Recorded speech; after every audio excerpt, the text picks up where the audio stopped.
Hello, ladies and gentlemen, and other assorted nouns. Welcome again to the best damn Star Citizen podcast ever, Fortnightly Frontier. This time it is Season 2, Episode 5. I am your host, Dyranator, and with me today I have not one but two companions.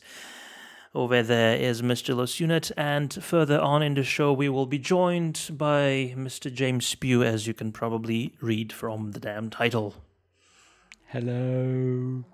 Does that make me the Doctor if you're my companion? I hope not. The 14th reincarnation of the Doctor, who doesn't go around saving the universe, but just sits at home and does shit. Anyway, what has been happening in the verse in the past 2 weeks? There hasn't been a hell of a lot to talk about in the last 2 weeks, because I presume that everyone at CIG is working hard to get the first-person shooter module, FPS module, out the door and into our hands, so we can play it at 4 frames per second FPS. Actually, that segues nicely into the hyper news, because if you have several hours to spend, you go and read the monthly report. Dyranator has. I have. Took me 4 hours. It's a detailed compendium of information about what's been going on in every single department and every single studio under CIG's wing in the month of May. Yes, it includes mention of several design elements that I haven't seen anywhere else before. I won't spoil what those are, but it's well worth the read. And $84 million in funding is as close as to making no difference and should be reached in a day or so. That's double 42! Damn right it is! Woo! And now, for the portion of the video that probably a lot of the viewers have actually tuned in for, the interview with the illustrious Mr. James Pugh. Illustrious. Illustrious. You oversell me, sir. By no means. Welcome to the show. Thanks, man. Thanks for having me on. Glad I could make this happen. Yeah, we're glad we finally were able to get a time slot that was suitable for all the three of us. Yeah, I got an empty office right now, so. Yes. For those who don't know, Mr. Unit and I are recording from Europe, and of course, James. Can I call you James? Of course. Oh, sure, yeah. James is in Santa Monica, so almost on the other side of the world. Yes. Yeah, so I'm in here a little early in the morning. There's no one here. It's actually quite nice. Perfect recording conditions. Perfect working conditions. Yeah. Perfect slacking off conditions in my case. Okay, so first off, I'd like to know what got you into Star Citizen. Was it just like a random job listing, or were you a fan of the game from before? I was kind of like I like to say I was a fan from the outside. I was always checking in on, looking on it, just kind of like keeping tabs because it seemed so crazy to me. The scope, the ambition, and the funding that came in. It was one of the things where if you keep up with video games journalism, like the video game industry, it's kind of hard not to marvel at.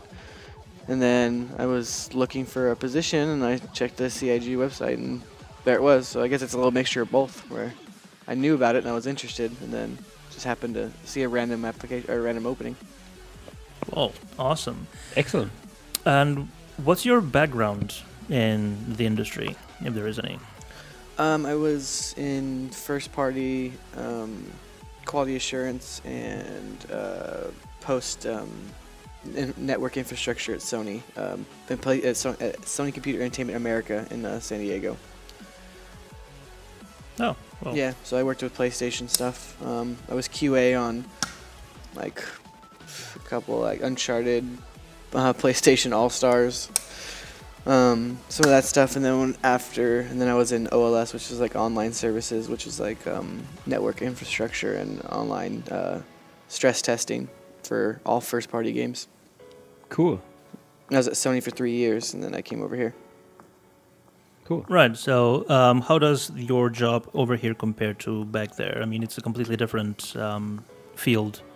Yeah, it's completely different also Sony, and like I like Sony, I still do. As you can see, I have a PlayStation Yeah, Watch. I saw that on Twitter and on Reverse Device. Yeah. Yeah, I love that company, but it's an international, conglomerate. It's massive. It's Sony, so that has its pluses and minuses, obviously. But I like it over here more, where I feel like because we're smaller and because we seem to take everyone's opinions as equal to a certain extent, obviously. It's much easier to get your point across and to be recognized for your good work than it was at a company like Sony, where there's hundreds and hundreds of employees per department.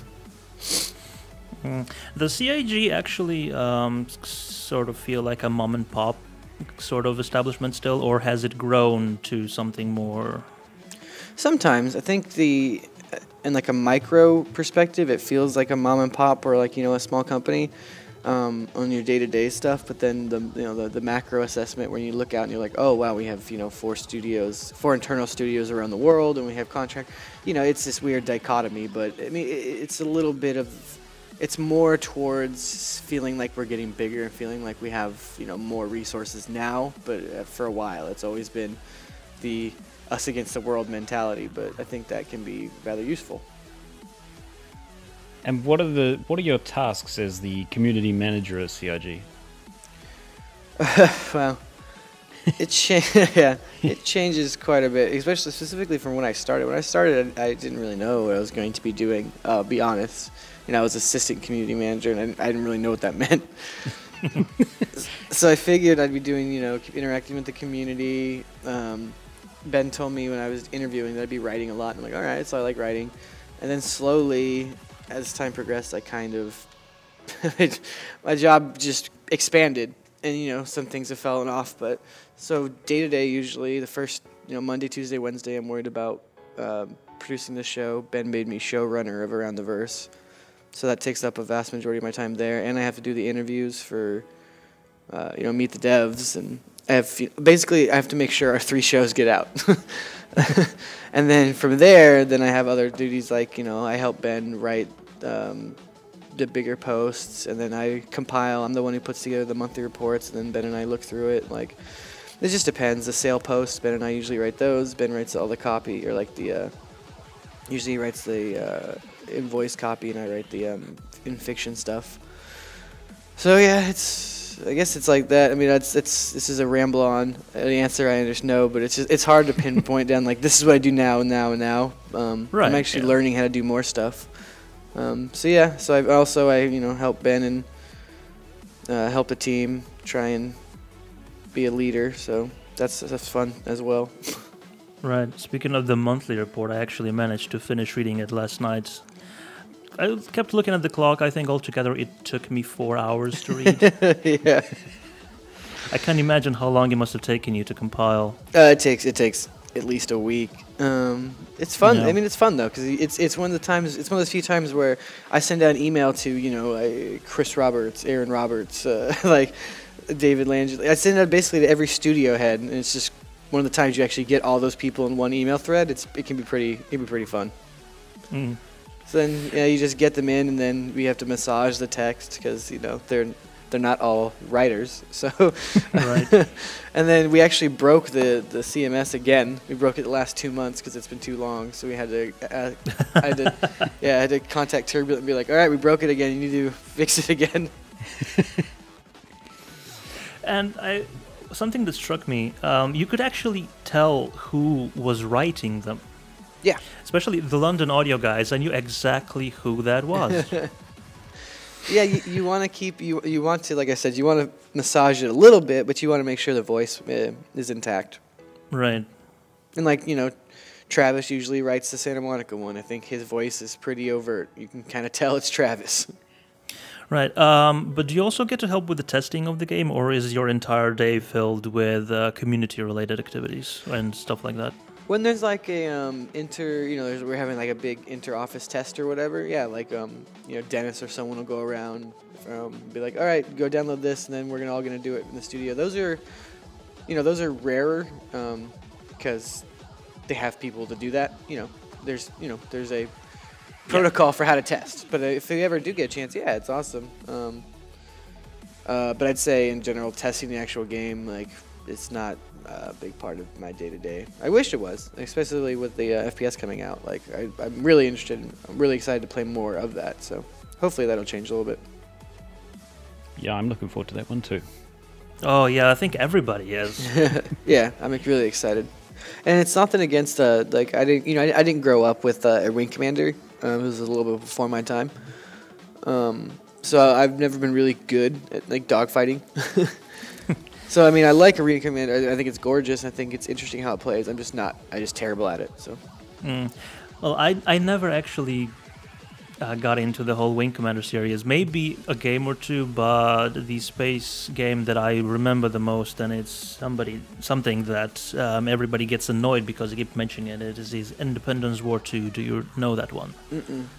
No, it was the first space game that used a completely Newtonian physics engine for the ships. Cool. So like back in 2001 or something. Yeah, it's pretty nice. Yeah, I'm looking at like Wing Commander. It came out in 1990, and I was, 2 years old. So. Oh, yeah, I was 6. I was 4.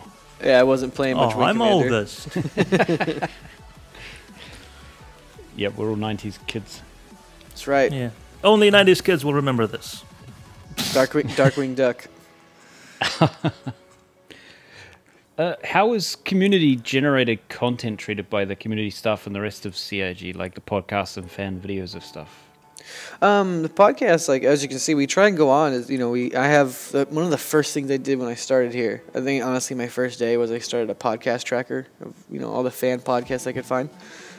Just because it seemed like we didn't have one yet, and it also seemed like a good way to become ingratiated in the community. So I've been adding to that, and we all have that, and we just try and go on them and support them. And Ben puts, if you bring one up, and it seems if you have one and you bring it up to us, we'll put it in like the weekly the Comlink schedule that Ben puts out every Monday. I mean, Yeah. Then I think I should have contacted you earlier for this then. I will. Yes, absolutely. Send me a message on the forums. It'd be the best way because I'll check that every day. Oh, yeah. Well, I tried contacting Ben and Jenny, and they don't really seem to be more interested in that side of... so I was just wondering how to get into contact with people, because the forums didn't seem to be the right way. Yeah, I mean, the forums are fine. It also just depends on what's going on at that time. I mean, I don't know when you contacted Ben, but there could have been something else going on or, something big going on. So Ben's pretty busy. I know that. I can imagine. Yeah, Ben's been on a bunch of podcasts with me. We try and do that. And as far as like other fan content, like videos and stuff, I mean, Disco, he's gonna bring back Wonderful World. That's a cool way to, kind of highlight some of the fan videos. We can always try and do more. We had fan spotlights that we used to do that we just kind of fell off, not because we didn't like them, but because, you get busy with other stuff, you forget. But we should definitely look into bringing those back. Mm-hmm. So, moving on a bit, ever since you started working so close with the devs, has your opinion of the game changed? Or do you still maintain a bit of that, boyish wonder with what the game could become? They say like, I'll give you a little anecdote. Like my favorite game series of all time is Metal Gear Solid. And a buddy I knew started working on the game, and he just says he hates Metal Gear Solid now. And I was like, why? And he's just like, because I see how it's made, and I see all this blah, blah, and it's like, I just don't like it. And I'm like, that sucks. Because when I started working here, I was interested, and now everything I see, all the, the big stuff I see just reinforces my, as you eloquently put it, my boyhood wonder. My, like, what is this? Like, how is this happening? How is this possible? I know specifically, when the Imagine trailer launched in December, I had just got done. That was the first live stream I had ever produced, and I was the point of contact for that. So I was running around for 36 hours trying to put this live stream together.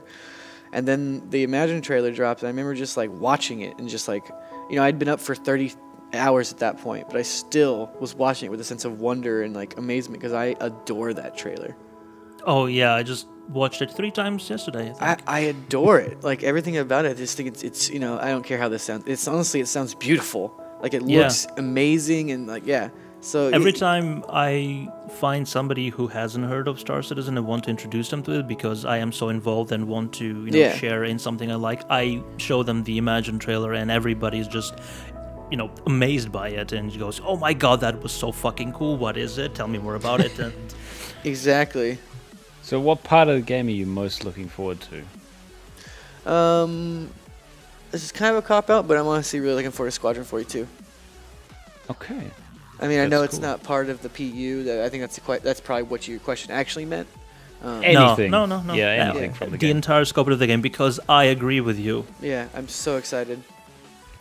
It'll be nice to have a single player campaign back that harks back to the days of like Wing Commander, which I never played, but like Red Alert, where they had an awesome storyline going. Yeah, I'm really, really excited. Just don't talk to Travis because he'll spoil it for you like a dick. Well, we'd like to have him on the show. I mean, we'd like to have everybody on the show. And I would appreciate if you could, put a good word in for us. Maybe. Yeah, I'll go poke Travis after this is over. Awesome. But yeah, in every game that I play, for me, it is the storyline that hooks me the most. Even if the game has an amazing graphics, gameplay, and everything, if the story's shit, I will lose interest. Yeah, I completely agree. Yep. I'm also a, I don't know, quote unquote, story gamer, whatever you want to call it. So what's your favorite ship, by the way? My favorite ship, the Jean Scout, Cartual. Just because it's so different, or Yeah, I mean, everyone makes. I get on people at the time. I'm over human ships, man. I want to see some cool alien ships. Right. Something connected to that. What about the whole still 20th century control scheme for the human ships? What's your feeling on that? Because this is the 30th century, and even now, every fighter jet and everything, and even jumbo jets, these are all flown by wire, not actual manual controls. I mean, so it could be anything. It doesn't have to be a joystick or a HOTAS. Do you think that is something that could have been done differently?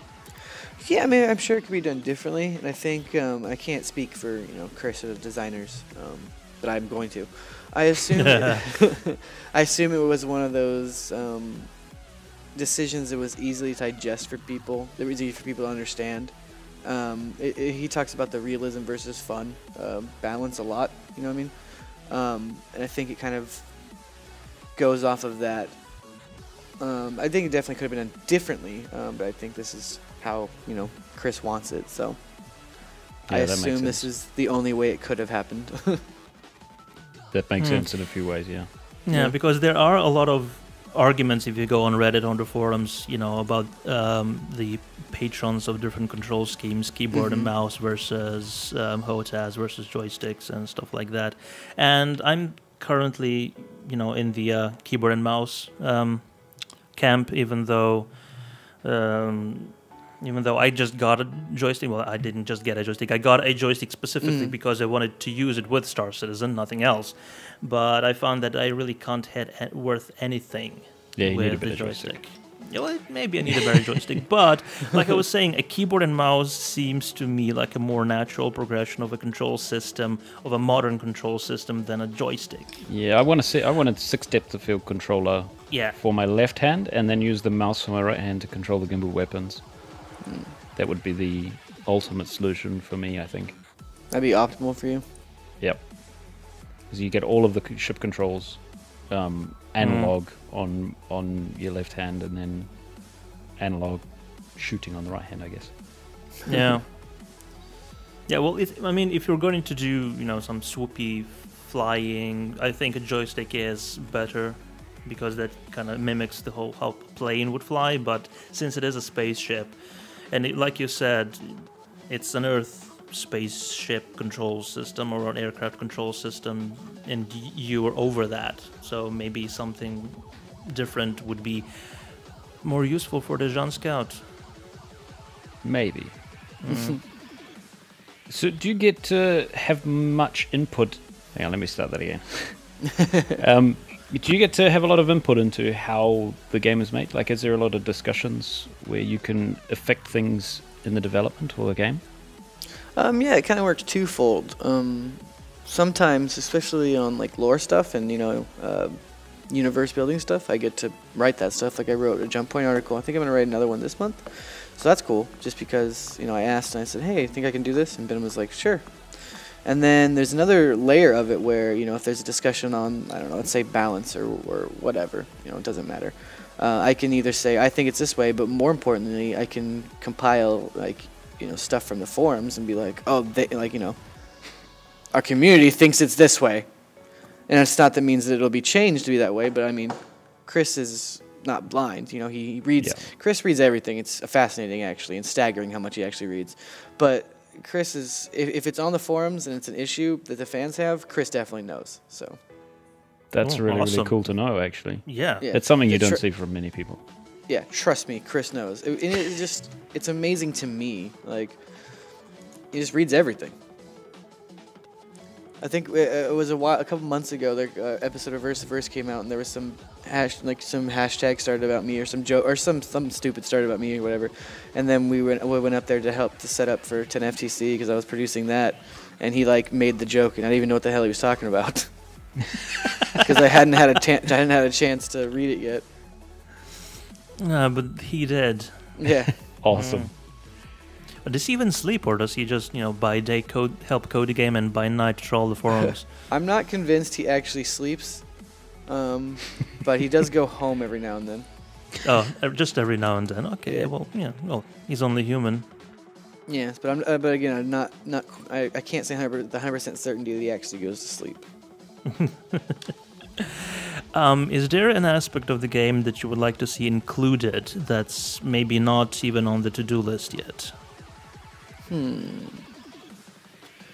Interesting. I've never actually even asked that question. I don't know. I don't know if it's actually on. I know it's on the to-do list, but I don't know how far along we are. So, for example, in the PU, I want characters that persist. If it makes any sense. Like, do you anybody play World of Warcraft? I did for a bit. There was that Ernest Hemingway anagram character, like I think it was Nestor Hemingway or something. But he was like a character that gave you quests. He was a quest giver, and he was in like 3 different zones. And he kind of you built this rapport with him, even though he was an NPC. Like that type of thing, where world building, where there's important NPCs in the PU, which I know is an actual thing. But it'd be interesting if there was a fun, cool way to do that, like World of Warcraft did. So it's not just randomly generated NPCs every time, but somebody of importance that you associate with a certain area, and if you want this special gun, you go to that guy in this system and that sort of thing. Yeah, and he has some work for you to do. Maybe he can help you out, like something like that. I think that'd be interesting. And if you piss him off, he doesn't talk to you for a couple of weeks or whatever. Exactly. That'd be interesting to me. Yeah, if you accidentally caused a bit of damage in his store, he'd kick you out for a month. Yeah. And then you wouldn't be able to go on a mission fully prepared because you were relying on him to get some of the special weapons or something like that. That would be cool. I think we're designing a game right now, man. We should talk after this. But enough about Star Citizen. It's pretty obvious that you're a game geek, but how much of a game geek are you? How much? I mean, if you look at what I'm wearing a Nintendo Pokemon hat and a Sony PlayStation watch. Enough said, I think. Working in video games is the only thing I've ever wanted to do. So, wow, getting the chance to do that is actually pretty amazing. I'm really lucky. I acknowledge that. I think you mentioned this before, but would you care to mention what your favorite game of all time is, and maybe why? My favorite game of all time is Metal Gear Solid 2. Yes, 2. 2. The one most people don't. The one most people hate. Well, To me personally, I wouldn't really know because I never got into the whole console gaming side of things. I had a Nintendo 64, but even then I couldn't afford other games for it apart from what I got with the package, which was Mario 64 and Wave Race 64. Yeah. So I never actually got into Metal Gear Solid apart from watching a few YouTube videos of the PC one thingy, but that's a bit more, I suppose, advanced than to what number 2 was. Yeah, Metal Gear Solid 2, the reason I love it so much is it was the first game I played that really had a very intricate, and you can say convoluted, story that, but even above everything else, the thing that mattered most were the characters and the story, and I found that refreshing because it's, that game came out, I think I was probably like, 12, something like that, so it was like the first game I really played where I felt like I was playing a quote-unquote like adult game, you know what I mean, like... Yeah, and it was an interactive story as opposed to go there and shoot these people. Exactly. Like, everything you did mattered. And I love that universe. And I also have just a soft spot for intricate, convoluted stories that require you to pay attention. Like, I have a tattoo of the TV show Lost on my back. Like, I love Lost. The numbers? Yes. 4, 8, 15, 16, 23, 42. Yeah, I need to watch that again. It kind of lost me in, I think it was season 3 where they got home and there were flashbacks. I don't know. Well, they ended up I was in a weird place of my life at the time, so I couldn't really pay 100% attention to it. But yeah, I do need to rewatch it. I love that show. So what upcoming games apart from Star Citizen are you looking forward to the most? Other than Metal Gear Solid 5, I just actually got The Witcher. Okay. Witcher 3. And it's weird because I usually don't like medieval fantasy. In fact, I hate that setting. In general, it's just not. I don't really care for fiction set in that setting. And it's not to say that fiction's bad. I'm not a fan of it. Like, I don't like Lord of the Rings. But you are a fan of World of Warcraft? World of Warcraft, yeah, because of the experience of playing it in college with my friends. It's not the actual... I didn't really care about the lore or the setting. It was more like, me and 6 of my friends in this dorm room were all playing World of Warcraft. Like, that was the cool part about that. Yeah, the community aspect of it. Yeah, for sure. Which is something really hope happens in Star Citizen as well. Absolutely.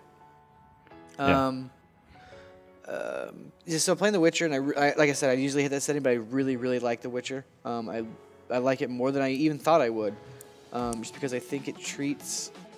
There's subject matter in that game that other games don't tackle, and it treats it with respect, and it's just refreshing to play a game that kind of treats your audience like they're not, dumb. Right. And then Batman comes out in a few weeks. I'm excited for that. Really excited. Metal Gear... I think Persona 5 still comes out this year. I'm really looking forward to that.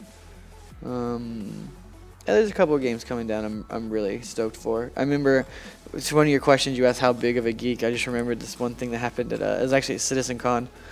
I was standing in line with somebody, and it was like, what's the next ship that's going to be in Star Citizen? Like that. Like I'm ever going to say what it is. But then I said, like, the battle cruiser from StarCraft 2. And I was like, yeah, we're just gonna put the battle cruiser in. We figured, screw it.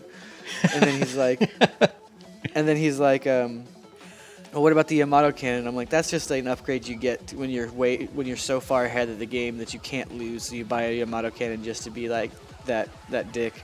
And he just like stared at me and he's like, wow, that was way more nerdy of a conversation than I was prepared for.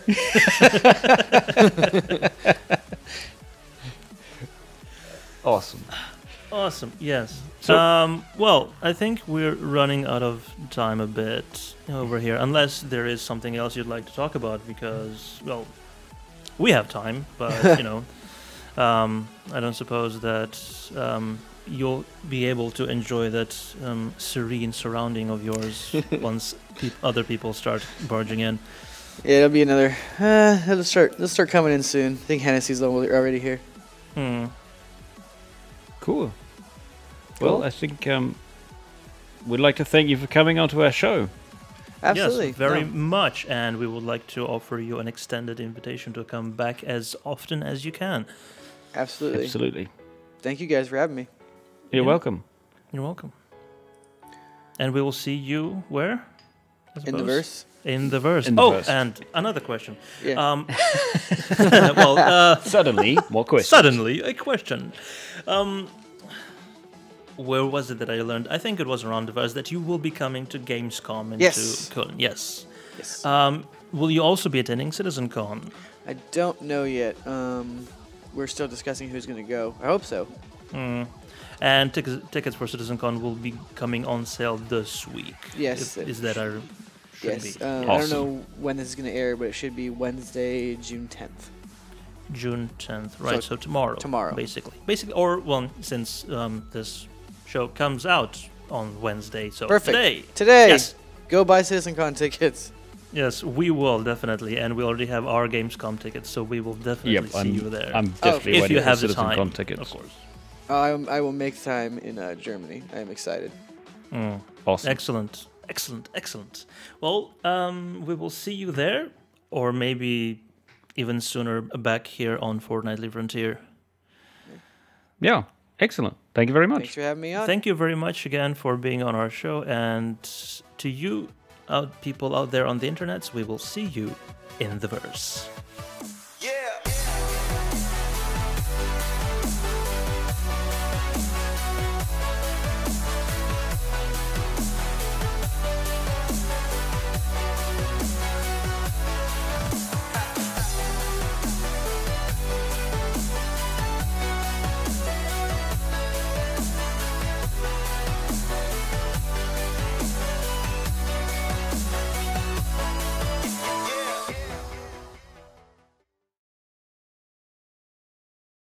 While you do this next one, I'm going to go get water. Okay.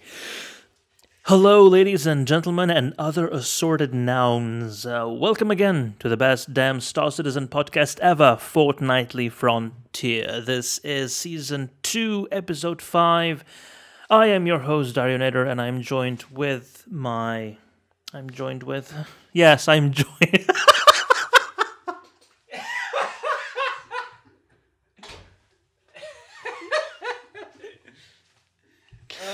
You might have to do that one again.